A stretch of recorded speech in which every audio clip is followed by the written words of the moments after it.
cominciare dalle affresche celebri di Domenico Ghirlandaio e del Botticelli, trasportati nel 1564 dal coro di Ognissanti per arrivare alle ammirevoli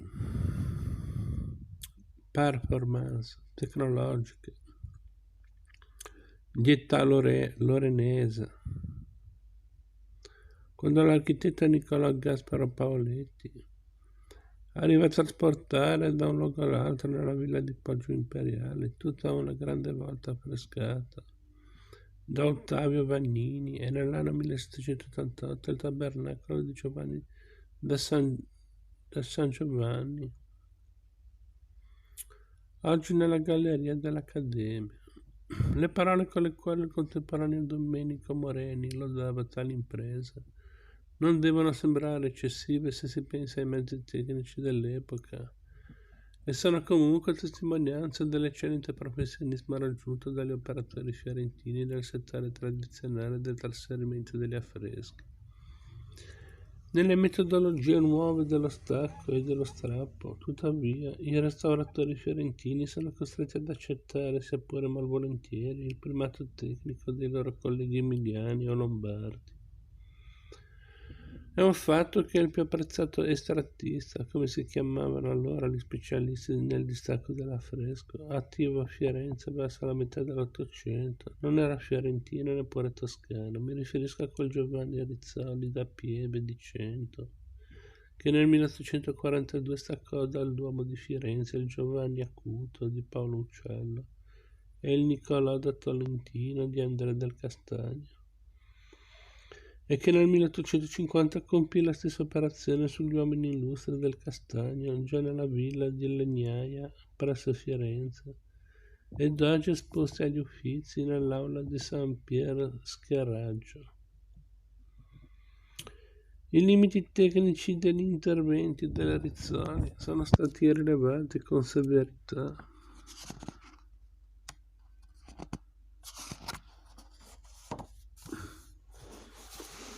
Probabilmente eccessiva dal secco Suardo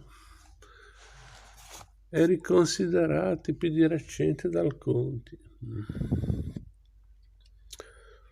Resta tuttavia notevole per l'epoca, malgrado le sgranature nella pittura, la probabile rimozione di velatura a secco e l'impiego deplorato dal secco Suardo di adesivi pesanti. La capacità di staccare dal muro affreschi di quelle dimensioni.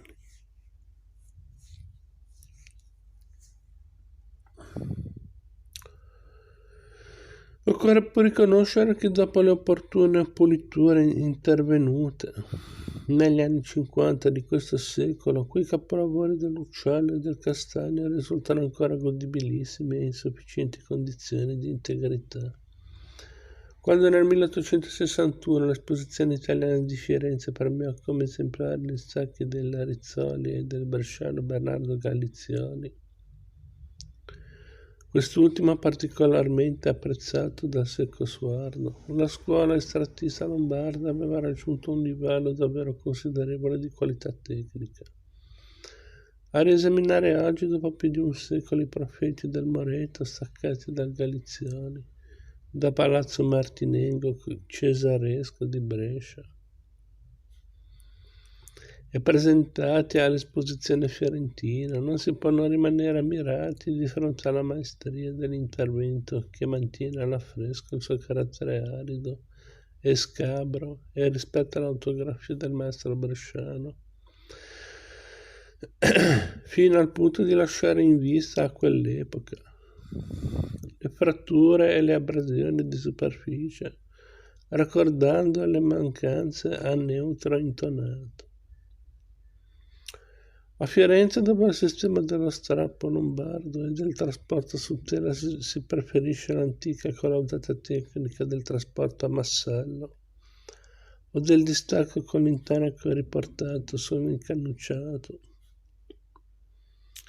e non senza ragione, almeno per quanto concerne il miglior rispetto dei caratteri materici della pittura a fresco, il confronto con gli orientamenti teorici e le proposte di metodo che venivano dalla Lombardia si realizza negli anni immediatamente successivi all'Unità d'Italia.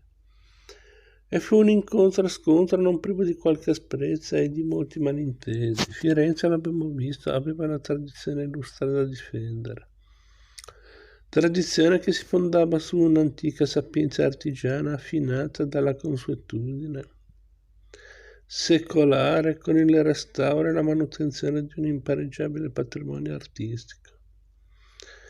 Dal nord, grazie all'opera teorica e pratica del conte Secco Suardo, preparata e fiancheggiata dagli scritti del Cavalcassella e del Morelli, maestri della moderna scienza storico-artistica, veniva la proposta di un restauro culturalmente più avvertito, consapevole della sua superficialità,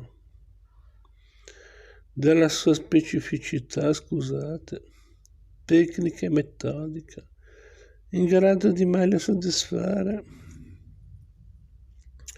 le richieste di conoscitori e di collezionisti.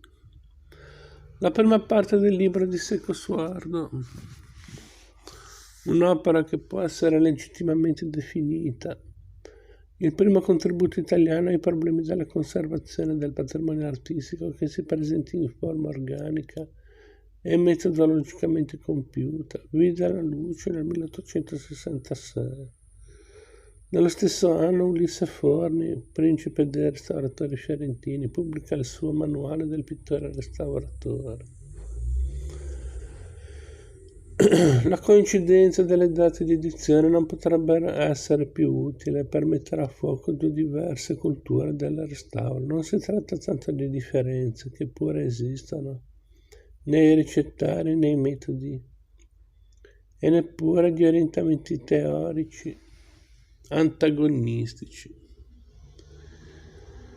In fondo l'uno e l'altro affermano la necessità per il restauratore d'essere prima di tutto pittore, e cioè conoscitore profondo delle tecniche artistiche, e tutti e due coincidono nelle esemplificazioni pratiche del mestiere assai più di quanto non siano disposti ad ammettere nei postulati teorici e nelle affermazioni di principi. Ciò che differenzia davvero il manuale del Forni da quello del conte bergamasco è il quadro culturale di riferimento. Dietro le pagine del Secco Suardo si capisce bene che c'è la conoscenza dei grandi atelier europei, l'aggiornamento critico sui testi stranieri, la curiosità per le applicazioni dell'industria chimica e soprattutto il senso preciso delle esigenze della connoisseurship che il restauro è chiamato a servire.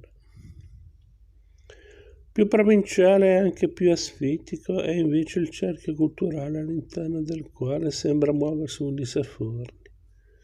Dalla lettura del suo manuale si avvertono in facile trasparenza le frequentazioni con i professori di galleria, ma anche con gli artigiani d'Oltrarno, il campanilismo un po' miope del fiorentino che si ritiene erede e custode di una civiltà artistica insuperabile, insieme al moralismo piccolo borghese del professionista impegnato nella difesa corporativa degli interessi di categoria. Una pedanteria furba e minuziosa che sa di botteghe e di accademia, un tradizionalismo accorto, una solida fiducia nelle metodiche consolidate, una padronanza perfetta del mestiere, ma anche delle astuzie e dei compromessi del mestiere. Sembrano essere le caratteristiche dell'ambiente che il Forni rappresenta e al quale dà voce nel suo libro. Nel 1864 questo ambiente fiorentino un po' chiuso e conservatore viene agitato da un fatto sensazionale. Per iniziativa ministeriale e per interessamento del senatore Giovanni Morelli, Secco Suardo fu incaricato di tenere una serie di lezioni a Firenze sul trasporto dei dipinti e delle pitture Murali. Si trattava di un corso sperimentale, con esemplificazioni pratiche riguardanti un'attività ancora d'avanguardia e ad alto margine di rischio. Era quindi aperto esclusivamente a restauratori, professionisti e posto sotto l'egida dell'Ufficio Fiorentino delle Belle Arti, al quale era affidata, fra l'altro, la scelta delle opere, affreschi malandati e tavole particolarmente appetiscenti, da affidare agli interventi dell'industria restauratore bergamasco. Non si può dire che l'accoglienza di Secco Suardo a Firenze sia stata delle più cordiali, almeno da parte dei colleghi restauratori. Scetticismo e dubbi anche fondati di fronte alle tecniche dello strappo lombardo e del trasporto dei dipinti su tavola si mescolavano alla difesa campanilistica della tradizione locale e anche al timore molto concreto di perdere prestigio professionale e status economico. È significativo, per esempio, e la dice lunga sulle gelosie e le invidie di un ambiente che sotto questo aspetto non è cambiato molto da allora, il comportamento del restauratore Pietro Pezzati, il quale chiese un indennizzo per l'arrivo a Firenze del Secco Suardo. Soprattutto deve aver ferito l'amor proprio fiorentino, e venne traccia nella corrispondenza del direttore delle gallerie Paolo Feroni con il ministro della pubblica istruzione, il fatto che l'istituzione del corso suonasse in pratica come ufficiale riconoscimento di un primato lombardo nell'arte del restauro.